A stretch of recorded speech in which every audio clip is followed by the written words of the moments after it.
Iniimbestigahan ng ombudsman ang mga idinawit ni Zaldico sa kanyang video kaugnay sa kung paano nangyari ang insertion sa 2025 national budget. Lumalabas din daw sa investigasyon ng ombudsman na may sabwatan ang 3 undersecretaries. Balitang hatid ni Salima Refran.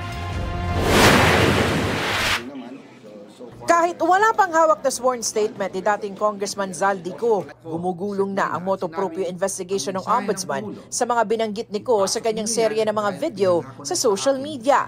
Kabilang dito sina dating Budget Secretary Amenah Pangandaman, dating House Speaker Martin Romualdez, dating Undersecretary Adrian Bersamin, at maging si Pangulong Bongbong Marcos. Even the President. Well, we have to look if it's possible na nangyari yun. It's something that we have to look at. Kasi logical flow lahat yan eh. It has to be believable in the first place. Kasama rin sa iniimbestigahan si dating Executive Secretary Lucas Bersamin. Possible din kasi may relationship siya rito eh. And it was his ward eh. Bago yan naging PLLO, USEC yan sa OP eh. Apo ng dating Executive Secretary si Adrian Bersamin na dating Undersecretary ng Presidential Legislative Liaison Office o PLLO. Matagal na raw nasa radar ni Remulla ang nakababatang Bersamin. May naranasan kami sa DOJ na tila siya ang nakialam sa appointment process. Ang prosecutors natin, pinipili natin based on our confidence.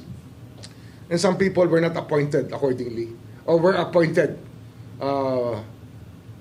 without even consulting us on that matter. Meron pa ibang mga pagkakataon that this young undersecretary was using the name of the president. There have been other incidents. Ang lumalabas raw ngayon sa investigasyon ayon kay Remulla, may conspiracy to commit plunder sina dating Yusek Bersamin, dating DPWH Undersecretary Roberto Bernardo at dating DepEd Undersecretary Trijib Olayvar.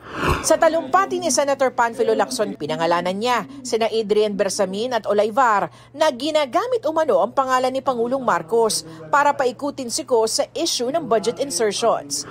Batay raw yan sa pahayag ni Bernardo. Ayon pa kay Remulla, tinitingnan na ng Department of Justice na gawing state witness si Bernardo. May alok na rin daw itong magbalik ng pera sa gobyerno. Bersamin, Olayvar, and Bernardo were working together in practically laundering money. That's already a major offense that was being committed.